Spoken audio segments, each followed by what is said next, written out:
Kelly, take it away. Hello, everybody, and welcome. My name is Kelly Baltzell. I'm the owner and CEO of Beyond Indigo Pets, and I brought some of my friends in today to talk. I was actually trying to figure out how long I've known all of you, and I was thinking, well, let's see, it's probably between 12 and 16 years is how long I've known these three lovely people in the room. So it's nice because we know each other, that we can just have conversations, and we all like just kind of sharing information anyway, so we thought we'd include all of you in it today and make it a broader reach. So welcome. I'm gonna have everybody introduce themselves. However, so Deb, do you want to go first? You want to tell us a little bit about yourself? Sure. I'm Deb Stone, coming to you live from Austin, Texas. And indeed, we've been friends for a long time, these folks, and I think we go all the way back. We may have met in Vet Partners, and I started in 2007, so that's been a long time. And Will, as you mentioned, yes, indeed, we will have fun because these are a great group of folks, and really love the audience who we're speaking to, because I think that we're all in this thing together, and we're looking for whatever tips or insight we can all share with each other. So I currently serve as the digital education lead for AVMA, and I'm also part of the management team at an animal hospital in Austin, Texas. So I get to kind of see what's going on in the trenches, as well as what AVMA is doing for our profession as well. So thank you for allowing me to join you all. You're welcome. Trey? Oh, Trey, your audio's not working. You're muted. There you go. Nope, you were there for a minute. There. Okay. Just hold it. Just hold it. Exactly. Don't move. Don't move. Jeez. Well, hello, everyone. I'm Trey Cutler. Thanks for joining on the call. I am, obviously, we're all happy to get an opportunity to be together on a call like this, just because, as noted before, we are friends and colleagues, have been through a lot together with the profession in a lot of different phases. And we're clearly in a new, very dynamic phase now, as everyone is only too aware. And so it's kind of nice, actually. I've had the opportunity to participate on some similar calls, and I found that I think I've learned more than I've shared, but I'm happy to do both, and with this group in particular. In terms of what I do, I'm an attorney, and I have a law firm, a law practice. We're based out here in California, but we help people all across the country. Buying and selling practices, veterinary practices, is the main thing that we do. All we do is veterinary transactional work, so we only work with veterinarians. So some of my comments will be focused in that direction, as you might expect, in terms of what we're seeing as it relates to deal activity, and in particular what we're seeing in terms of some of the corporate groups' reactions so far. So I'll share a few comments along those lines. Awesome. Well, thank you. And David, last but not least. Least, but and last. Never, David. These are big guns here. I'm David McCormick. I'm a veterinary practice appraiser. So for the last 20 years, my father, Larry McCormick, and I, he's the veterinarian of the team. We've been valuing practices both transactionally. We facilitate transactions, work both vet to vet and corporate. But more importantly, we also value practices purely for management and planning purposes. And we do recommend every 3 to 5 years you have your practice valued for planning, and also because it's diagnostic for the practice's financial health. And with everything that's going on right now, we're seeing it hit. And that's hopefully what we're going to look at as well in this call here. And David, where do you live geographically? Oh, I'm in Pennsylvania, just down the road from Penn State in State College, Pennsylvania, middle of the state. So we have Deb in Texas, we have Trey in California, I'm in Minnesota, and you're in Pennsylvania. So we kind of got to look at geographical representation too of what's going on, where we live. So, because it's a little bit varied based on demographics, state, population density. Trey, you kind of went into this a little bit before the rest of us did on this call, being in California. So we're kind of on week 5 now, I guess, is what they're talking about. What do you guys, Like, what are you seeing? I'm kind of seeing that we're kind of coming out of the oh crap moment, what's happening, right? Like the shock, the awe, the scramble, the what do I do? What should the choices I make? You know, from hospitals just throwing in the towel and shutting their doors to others trying to figure out what does that mean to stay open? What does that mean for their teams, their clients, their people, their marketing? And now I'm kind of calling it the endurance grind. We're kind of past that, and now we're kind of into the grind of maybe catching our breaths, maybe figuring this out. And then I almost think this phase is worse because we don't quite know when it's going to end. So what are you guys seeing, like, from week 1 to now to week 5 in endurance? And then once we're done discussing that, we'll flip it to the forward movement. But I think some recap is good. And like I said, all of us have different viewpoints based on our clients, our own physical location. So the floor is open, and then, you know, we'll just discuss this for a little bit. So what are you guys all seeing? Have your clients hit the endurance mode too? Well, I can say from practice, and not so much clients. I have a lot of friends on here in this profession, practice managers, veterinarians, associates, owners, all sorts, and hear stories, a variety of stories. And what I find very interesting in the early days, you know, you may have heard something trickling in on the news. In the early days, what was interesting was the variety of responses. For instance, you may have some folks that go, oh, what's this thing going on? You know, what's kind of being curious about it. There are some folks that who really thought that this was, you know, like nothing more than a flu. It's not a big deal. You know, kind of are in a bit of an avoidance state, but there's no judgment whatsoever, because who would ever have known how many practices? And I will ask this of Trey and David. How many practices do you think in the United States, at least, we'll start with that, have pandemic plans? I mean, let's look at animal hospitals, right? I don't care, you know, maybe more of the corporate might have maybe that perspective, because I do know a few associations who actually have planned pandemic, you know, strategies. The thing is, I'd want to go back into those associations who have those plans and see, did they work? You know, in other words, you know what I mean? I mean, there's all that. Then, I mean, how many drills could you really have for a pandemic, like, you know, explosion? So it was really kind of interesting. But again, for the most part, I don't think we really knew what to think of it. We saw a variety of responses, but our practice chose in Austin to chose more of a being curious and listening, and we brought in human healthcare providers into our team to help educate us. But, you know, we're trying to help our team know as much as possible, you know, keep up with the reliable resources. In those days, we didn't know even what we know now. But even some of the folks we brought in to educate our team members, you know, they didn't have quite the right story now, but then it was what our reality was, right? So that's kind of what I saw at the very early stages. The team, at least in Austin, we were really trying to understand this and think about it, let it resonate a bit, and see, you know, what was this thing and what direction should we go in. And then we started to have conversations about let's think about the unthinkable.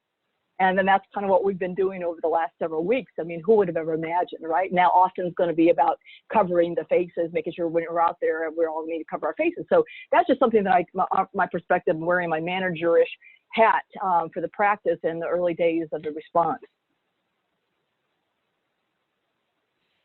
Trey? Trey, what were you guys? Yeah, it was interesting for me personally, and this is maybe a little less relevant as it relates to the vet practices, but definitely was interesting in terms of how it's unfolded for me. I actually have I have 3 kids, and our youngest is a professional soccer player, and she was playing in northern Italy.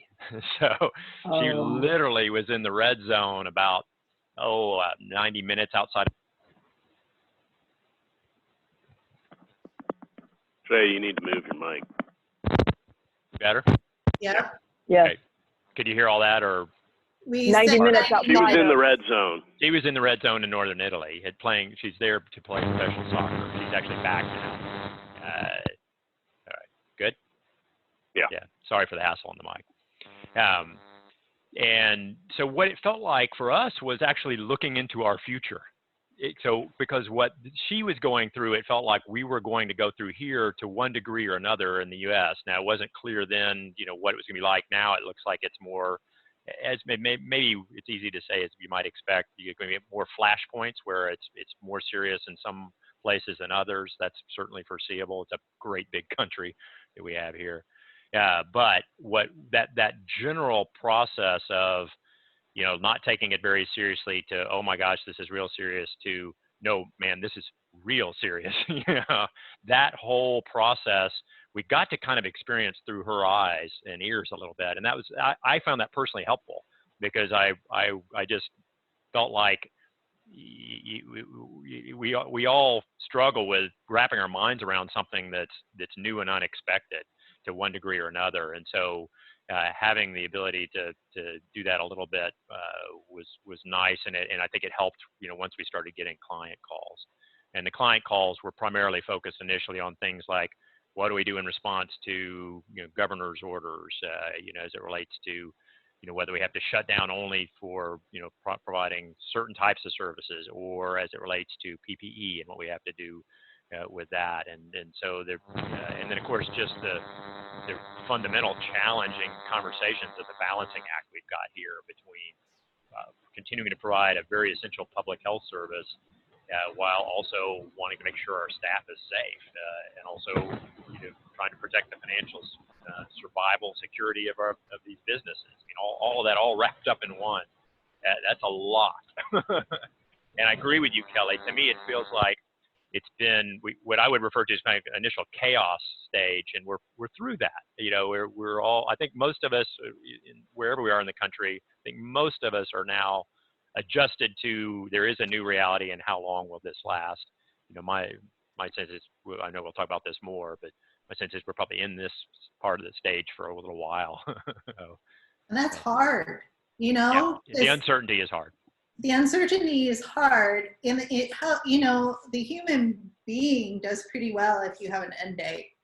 Like, it's going to be 2 weeks, fine, I'll adjust. 3 weeks, fine. 2 months, I'll adjust. It's I don't know the end date, so then you don't know how much of your energy to put towards it today or tomorrow, or eke it out, or even like financially.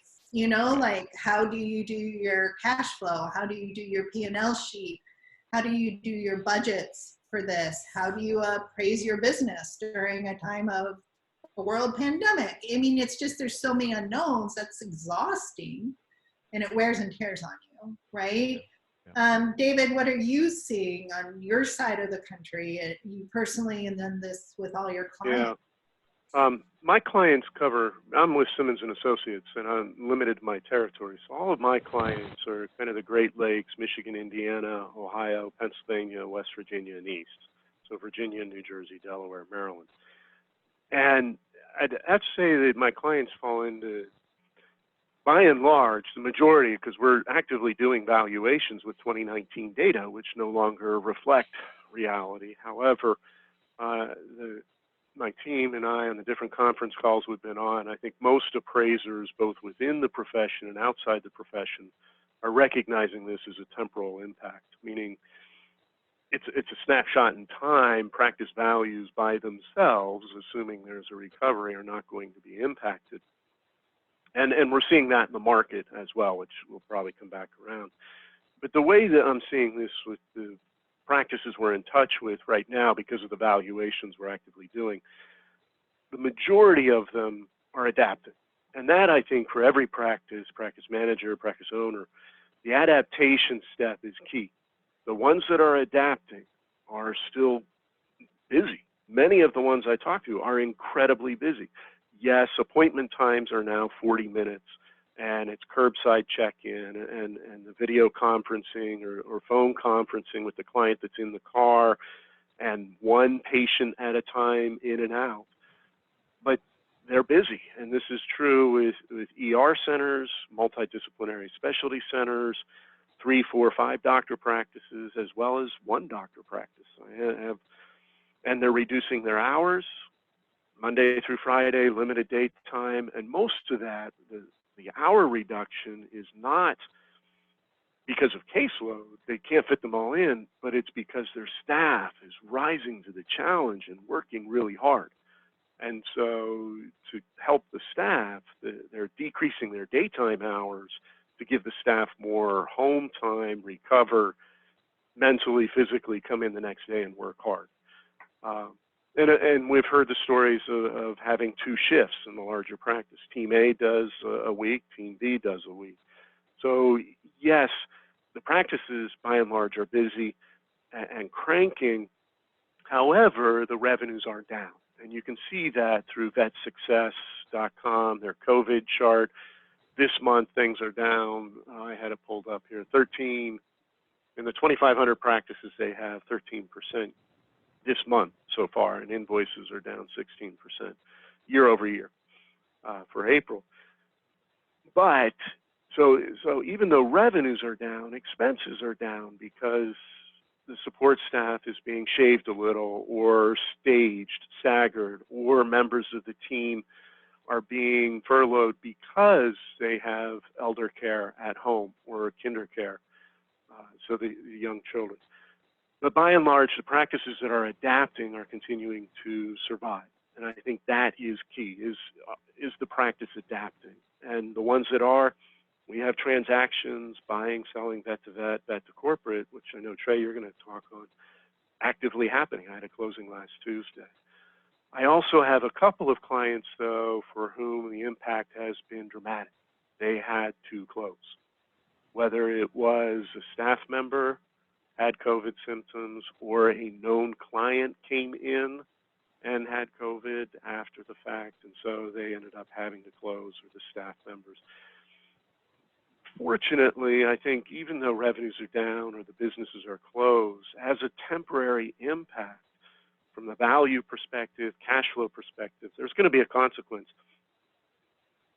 But these lost revenues are not because clients went somewhere else, it's because clients could not come in.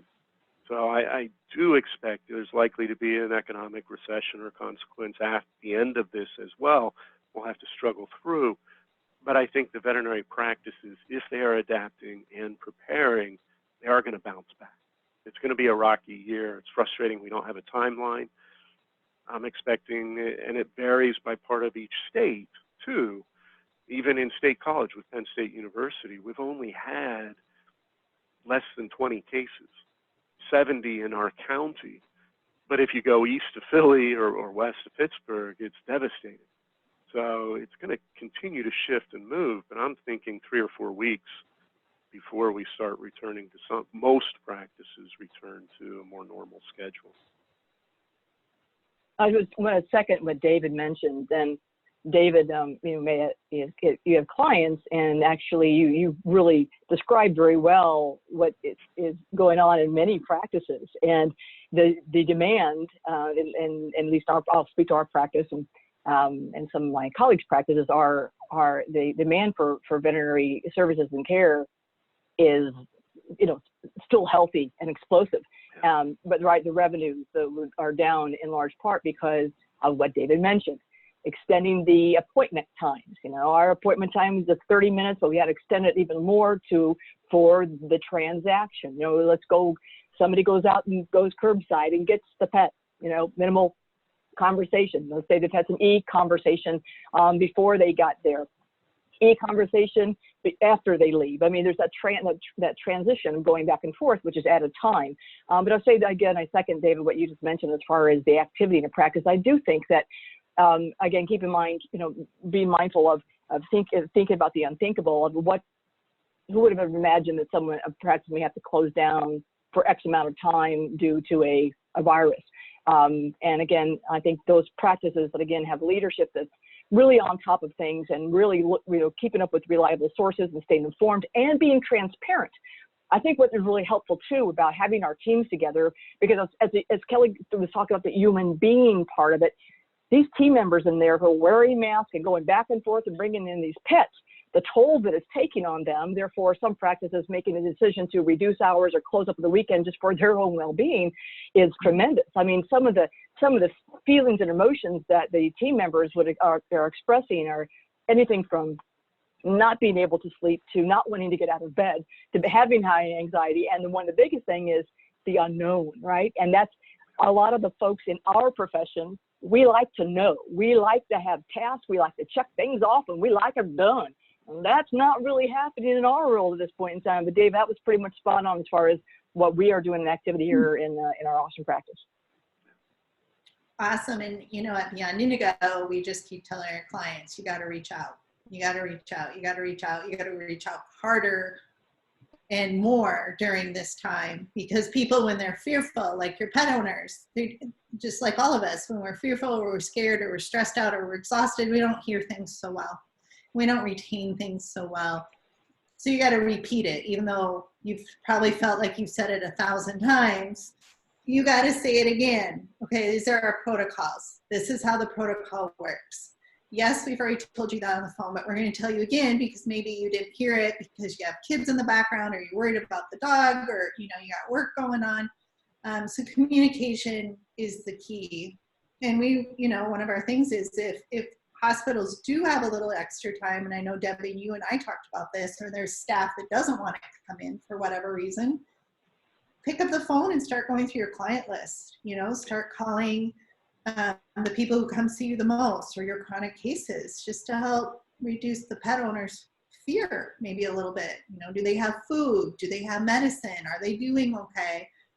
But on the recovery side, people will always remember that phone call. That your veterinary practice reached out during a really hard time. Trey, what are you saying with the corporate structures? Okay, you got to move the little guy. Okay. There Tell me when we're good. Are we good? Yep. We're good. Okay, great. We'll do this each time. Seeing a little bit of everything, honestly. It's been kind of fascinating. So like David alluded to, we're still seeing closings. We've got one scheduled for tomorrow. We're still seeing people signing up letters of intent with corporate groups. We're also seeing corporate groups that are, again, now more focused on the acquisition side, that are saying, no, we're putting acquisitions on hold. And some of them are redeploying their acquisition team into operations to kind of meet the needs on that side. So really the whole gamut. I think the furthest into the spectrum I've seen if there's a fear spectrum, the most fearful response I've seen is I had a client that sold a practice in January, and they got notice from the corporate buyer that they were just told, we're going to abate the rent. We're not going to pay the rent for the next 4 months.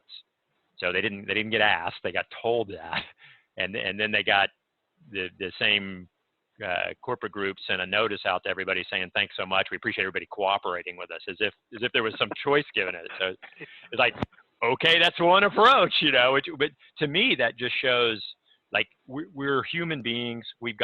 This is something that causes great fear and anxiety. And sometimes there's reactive decisions. And to me, that's a good example, even a corporate group. And that corporate group is led by experienced people that is reacting, responding in a reactive manner, which is never what's most helpful. You don't want to respond from fear. The reason why that's a real problem for them is if they don't have if they're breaching their leases, and just to make it clear what's happening. So when they breach the lease, they can have the lease terminated. And then where's their practice then if they've done that to themselves? So it makes no sense in terms of a way to go about dealing with the stress of their situation. And it's hard to believe that they're so desperate for cash in that one moment, but that's the only thing left that they could do. There's a lot of things they could do, and a lot of things that other people are doing. A lot of people are. I was on another call with a colleague who runs a group, a company that buys up veterinary properties. And he, of course, is being asked for concessions, and he's giving them. I mean, he wants to help, but he's not giving them without anything traded back. Like he's made whole in the end, right? They're like, yes, of course, I want to help you get through this process, this time. We're all in this together, and of course, I don't want to be penalized for that. In the back end, we'll get all caught up, and it'll all work out. That's exactly the kind of mindset that we're all in it together mindset that I think is going to be very helpful no matter what your circumstance is. So yeah, I want to jump in on there because I do think it is talking about being proactive and not reacting out of fear. But for all the practices, I do advocate that they get their PPP, payroll protection application in. If you are in a leased facility with a third-party lease, you may not need it now, but start the conversation with the landlord. Be proactive instead of the example you gave, which is being reactive.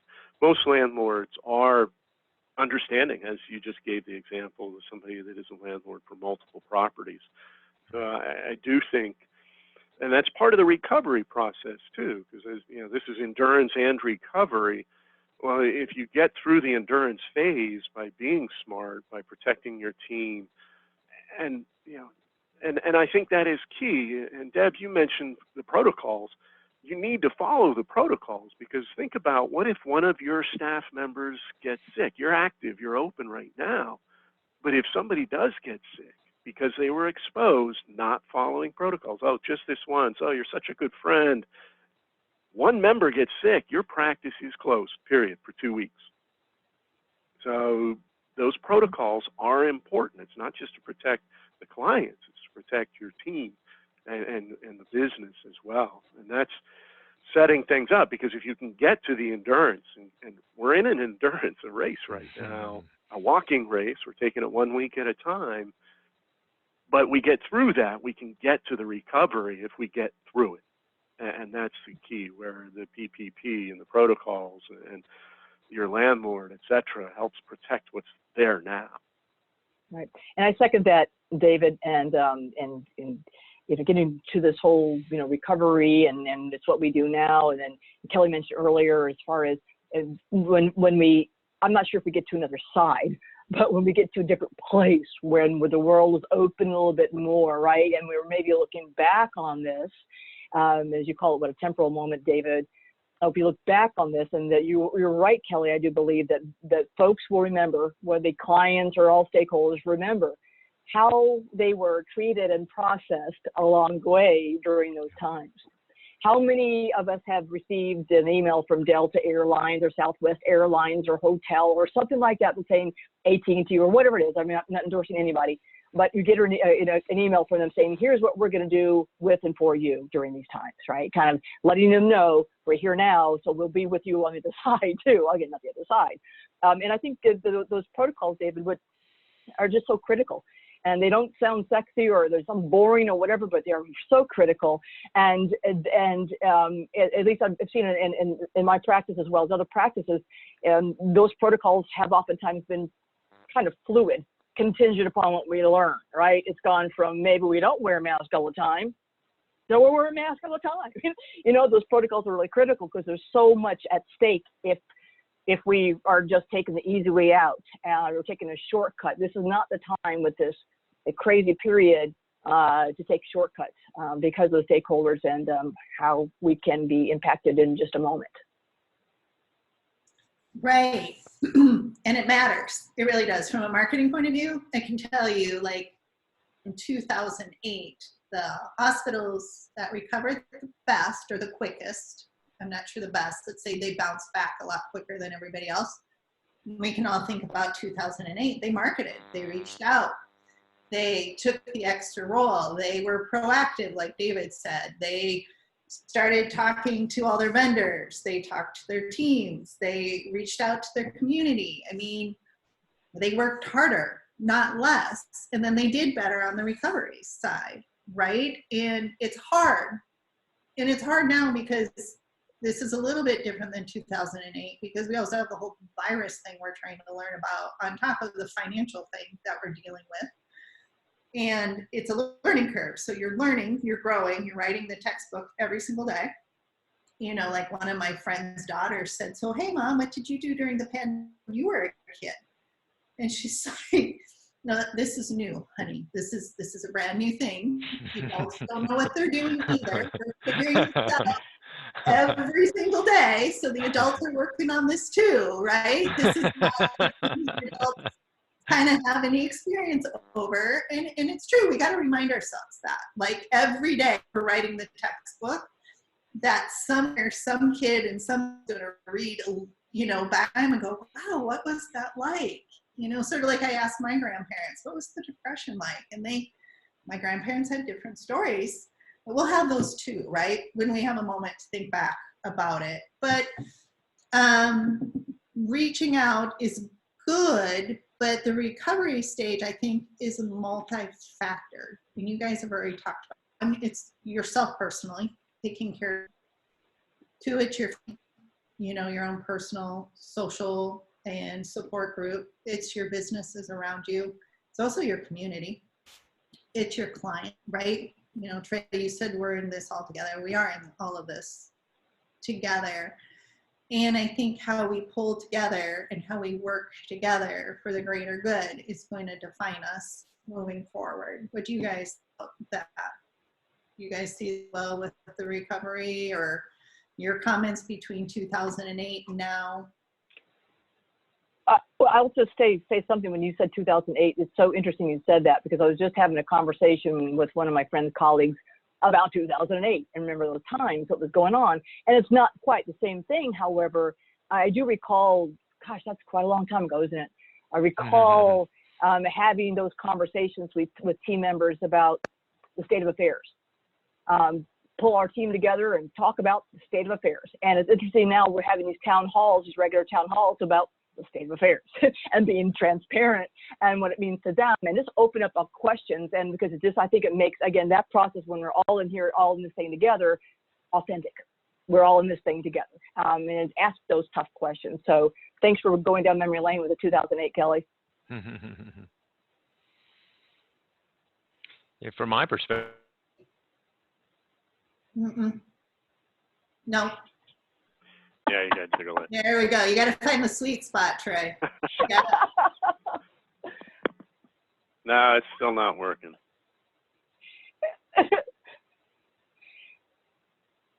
No. I think you're on mute. Are you on mute, Trey?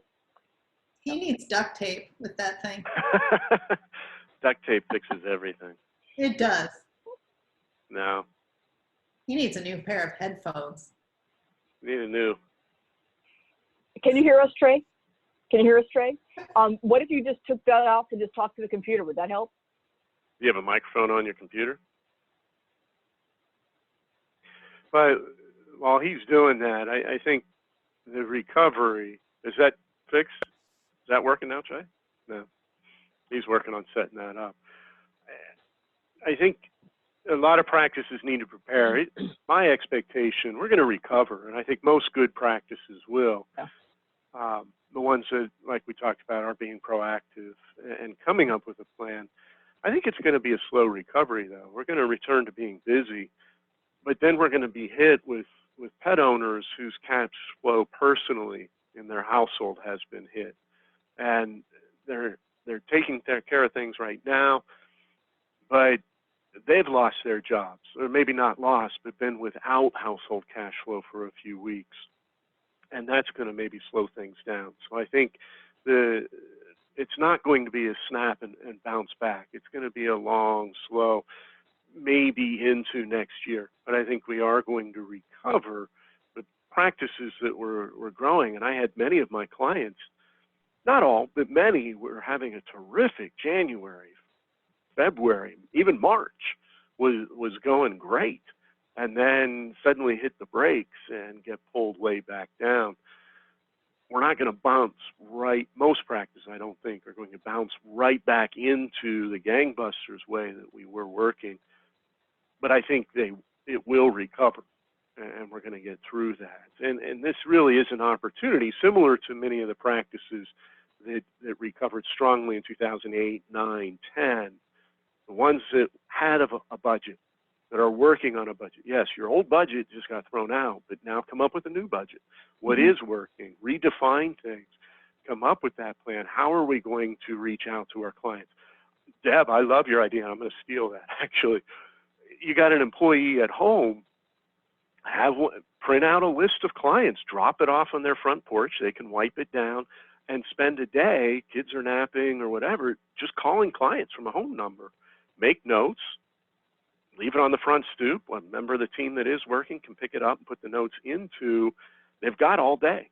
So why not have now have your client or your team member who's at home, they can work from home.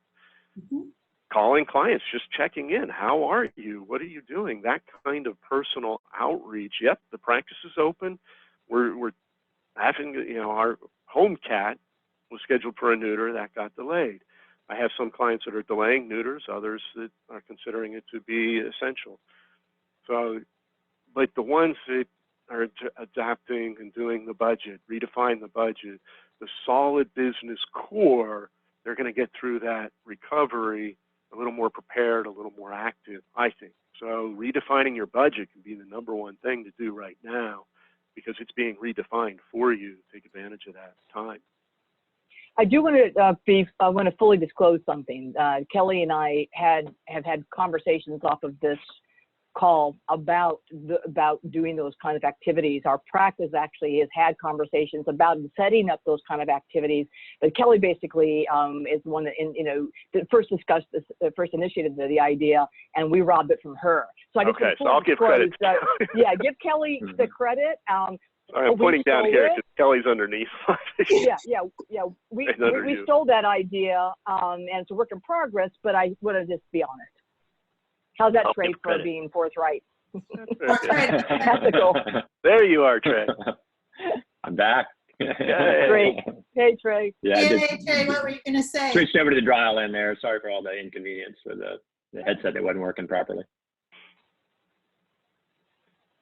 Well, cool. Yeah, I'll let the thread of the conversation continue because I'm a little bit off of the thread from having to dial back in here. I think just jumping in on the recovery side, some of what your thoughts may be on Sure. prep work they can do now once we get through the endurance. Yeah, I mean, I'll look back just for a moment because the 2008 question came up earlier, the 2008 recession. I think one of the great ironies of the 2008 recession from the veterinary profession standpoint is it actually did more to help values of veterinary practices than most other macroeconomic things that had come along. So to give you my personal frame of reference, I was part of a consolidator group back in the mid-1990s. And during that time, everything that was exciting was all .com related. And a veterinary practice was not at all exciting to major institutional investors. It was going to be very boring. It wasn't going to grow like crazy and throw off huge profits because it just exploded overnight. Instead, it was just going to be slow and steady as you go, kind of tortoise and hare thing, where you fast forward to the Great Recession and all of a sudden the tortoise looks pretty attractive. Now we've got something that's going to, it's steady as she goes, and man, steady as goes is better than dead. That's true. So that's right. And honestly, I think that the mere fact that we had so much money that was anxious to find a place to get invested. We obviously had low interest rates for a protected period of time. That helped a ton too. But the fact that the profession was recession resistant, at least, not completely recession proof, but certainly recession resistant. That's really been part of the key drivers that have driven the valuation kind of skyrocketing, frankly, during the last few years.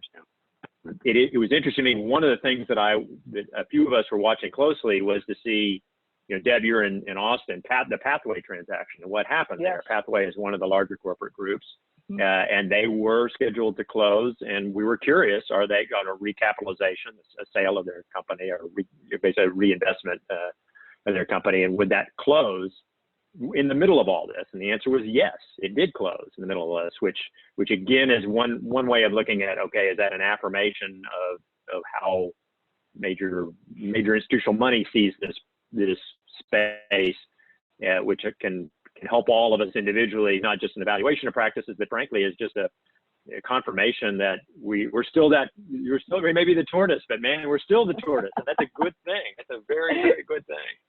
So all that said, I'm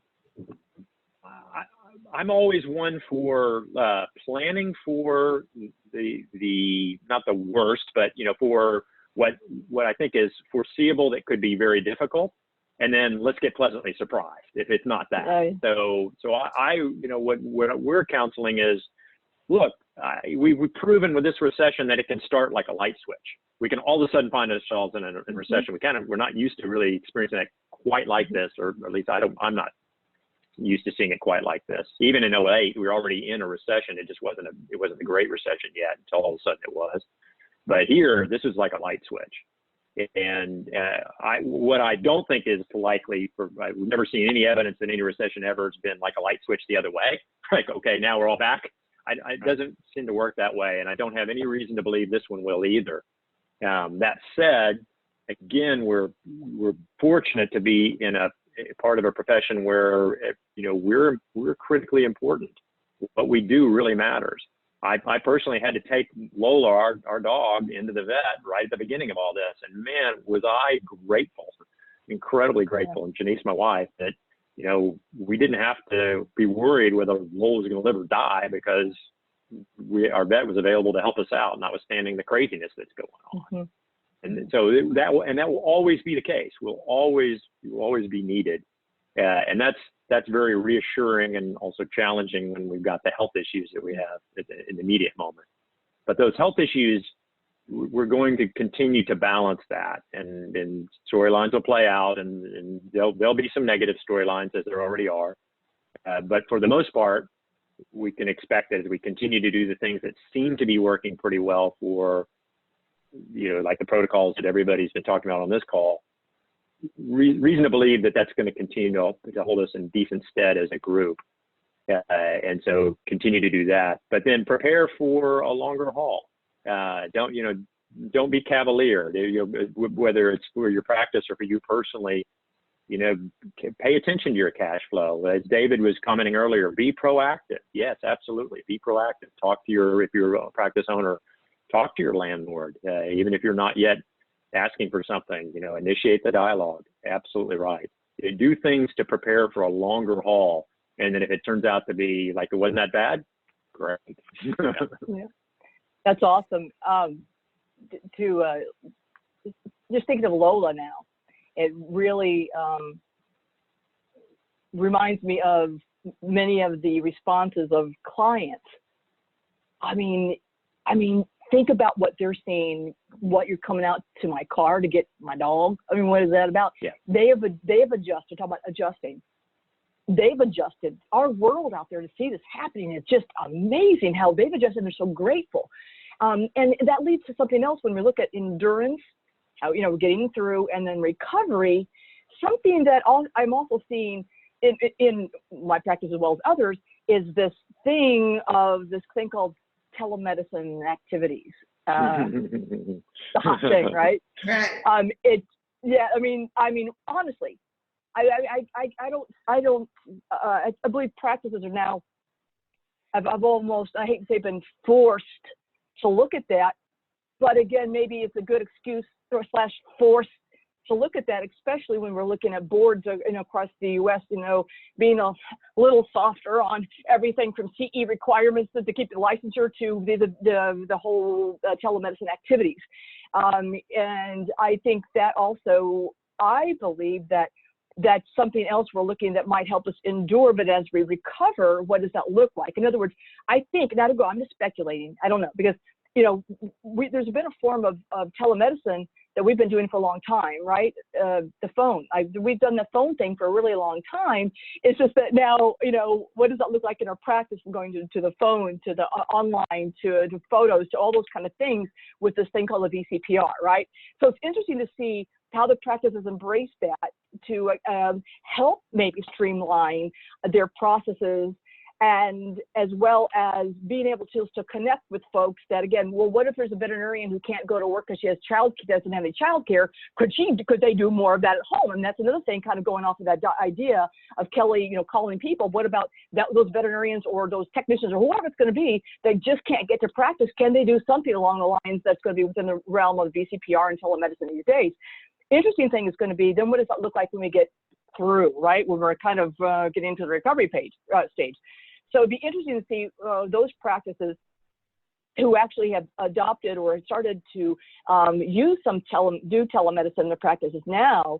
Will they hold on to that and grow that, or keep it going afterwards as well? And I think that I think the better that they do it and the more they embrace it now will be much more of a reality that they will continue that on as we get through. So just something interesting to watch as well is, again, I mean, this has been hot for a long time. It's been a hot discussion. I think that we're, it's percolating more into, I think, a lot of advantages if we do it well. And I do know, and I'm not going to endorse any organization or company, but I do also know that there are services out there that can help practices build a foundation of telehealth, telemedicine activities in their practices. If it's just one more thing that a practice has a hard time from going to the idea of it to really actually doing it and keeping it up. So anyway, I just think it would be a really interesting case study to see how this works as we go forward into our recovery and beyond stages. Well, it's true because, we were talking about this in-house and I was talking about it with a few other people. There's been some resistance to change in various different parts of our industry and aspects, and that depends on your business, you personally, what you believe in. There's all sorts of things. And we all put up barriers through all parts of our lives, individually, business-wise. It's just being human, right? But we paid quite a price to adapt to new technologies through this. And the question, like you said, Deb, is what do you do with it? So I think one of the things for recovery is more of a question than a statement is, you just earned these new protocols. You just earned these new ways of working. Maybe take a moment and decide what did work for you and be willing to hold on to those adaptations if they're working versus trying to go and revert, right? Because this is true to any major life event we go through, be it a death or a marriage or life, any new child, opening a business, any major thing that disrupts our lives. We can either choose how we steer that boat down the stream, or the river will choose how we go down the stream, right? So we're in the moments of, do we choose how we're going to navigate the river we're on, or do we let the river navigate us? I hope that makes sense. But any fighting defense does that. Go ahead, David. Well, there's no silver bullet, and there's so many facets of what telemedicine means, and this isn't a session on telemedicine. It's a tool, and some folks are using the tool because it means I called my client and we talked about medicine. That's telemedicine versus some pre-diagnostic service that's scheduling an appointment. I mean, it's a spectrum of services, and it's one tool that's helping right now, helping a lot of practices connect with the clients and keep the client in the car out of the building. So that it's giving them exposure and maybe some confidence that, yeah, we can FaceTime, video chat, whatever, and talk about your pet's health, and I don't necessarily have to have it in front of me. But it is only a tool, and like any tool, it's what you do with it, and it may not be appropriate for every practice. For some, it's working really well. Others are trying it and saying, no, this isn't working. We'll just talk. There's such a spectrum of different practices and different styles. So I think for any one practice, as we get through this endurance step, it's what's working for you, protecting your team, taking care of the pet's health in the key elements while protecting the team, which helps the practice and gets everyone through it in a strong enough foundation. We hope that we get to the recovery side and you've built this platform. Veterinary practices are going to change. Yeah. And I think in a lot of good ways because of what we're doing right now, because we're stripping the practice down. Well, it sounds like we're doing it deliberately. We're having these practices stripped down to the core of practicing medicine. We're no longer selling pet foods. We're no longer selling leashes and doggy chew toys. They're practicing medicine, and the practices that are doing the medicine in the core rebuild that foundation. That's going to help in the recovery step as well. So it's really getting through it on that endurance step, but now building on that, reassembling the team when we do get out through the other side. That I think is key. Yeah, I agree, David. And I of course, not every practice is the same. in our world. Not everything is going to work for every practice. I think it's a matter of, like Kelly mentioned too, is it going to be the stream or the river going to navigate you, or are you going to be more deliberate? And I think it's a matter of really, making decisions for now, but again, as we go forward, what are those tools? What are those things that work for the practice that can really, again, get us back on a great pathway? And so, yeah, you're right. It's about, Trey, again, being more deliberate. Just on, because the telemedicine did come up, I don't know, did you see the question that came up, Trey? Southern California comments. No, I did not. The Southern California, I don't know if Peter had mentioned anything on that, but SCVMA was told that you can be charged with negligence using telemedicine in this. I don't know if that's in this environment currently or if it was previous before it became more. But is there experience you have in California? No, not anything further on that. Yeah, I mean, each state obviously has got its own state board and going to be governed by whatever the guidance is. But I do agree generally. I mean, Deb made the point earlier. I think this all puts so much pressure on everybody, including those state boards, to move more in that direction. And I think the other big pressure, again, coronavirus aside, is human medicine is heading that direction. So if it works for humans, what's the big problem? Is what ultimately I think will be a lot of the pressure for why it gets more traction ultimately. But it's going to go in fits and starts and different with different states having different reactions along the way for sure. But that is not something actually that with our practice, it's actually not something we focus on.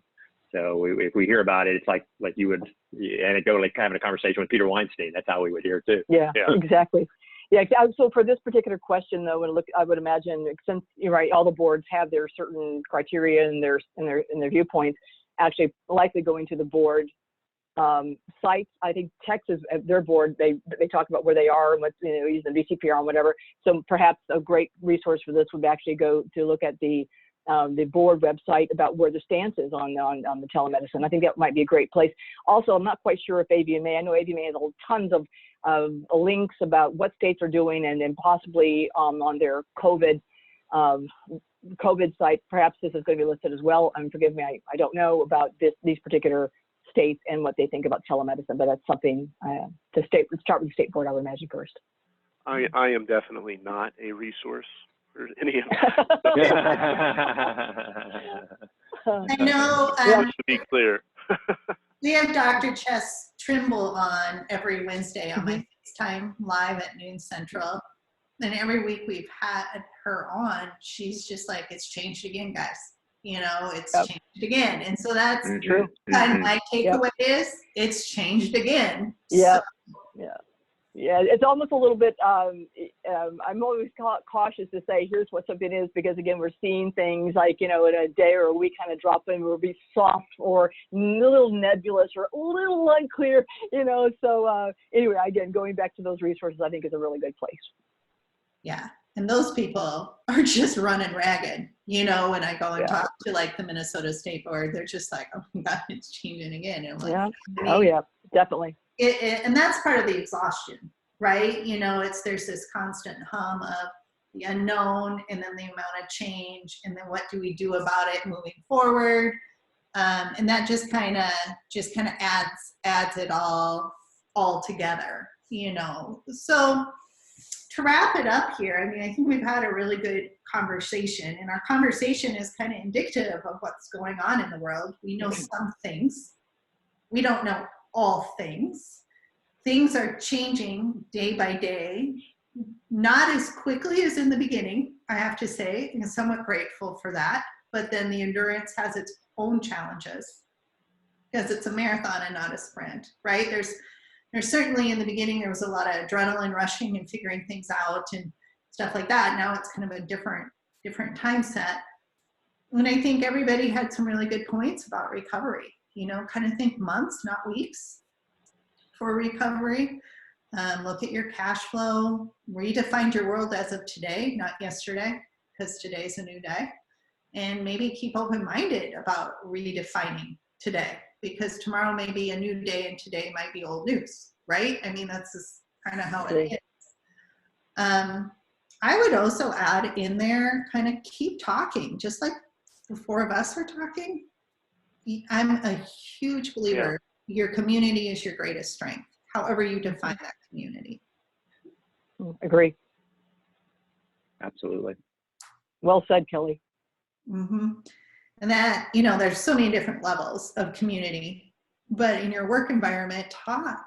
Not talking doesn't help anybody. We're all in this together. You're not the only one, you know, going through this. It's a pretty unilateral thing, which is probably a first ever worldwide. Yeah, you don't have to reinvent the wheel. I think that the practices that have practice owners and managers that are tapping into colleagues, having conversation, what are you doing, what's working, what's not working, practice managers through the VHMA boards. I think the practices don't have to be in isolation. They can reach out to colleagues, reach out to fellow alumni or network, because there's good resources out there to help. You don't have to go it alone, so to speak. David, that's really well said as well. I remember a time many years ago when the veterinary profession may be seen more as a bunch of silos, and we're not really connecting or communicating well, or sharing our special sauce and all those kind of things. But I find that now more than ever, I think those silos are smashing or been smashed, and communicating however we are communicating. And it may not be face to face during these times, but you know, communicating, reaching out, keeping up with the best, staying well informed from the best reliable resources, and communicating with their team members and all stakeholders. I think that is getting back to what you said, Kelly. Communicating. Conversing. Yes, communicating. And having compassion, you know. No, we don't need compassion. Nah. We need that. Well, thank you, everybody. I just want to be cognitive of everybody's time. This will be recorded. Thank you for your comments. And depending on how long this goes, we all might be back again just to see. Great. Again, talking, I'm a firm believer in it. Just seeing what ideas are and letting people have a moment to have a conversation is, I think, just very helpful. And it's just nice to see people's faces too. You know, you get kind of tired of your own four walls after a while. I agree. It's been great connecting with everybody. Yeah, absolutely. It's been great to connect with my friends and everybody out there. We wish you all the best in the world. And again, we'll get through this together. Absolutely. Y'all take care. Be well. Yeah. Stay safe.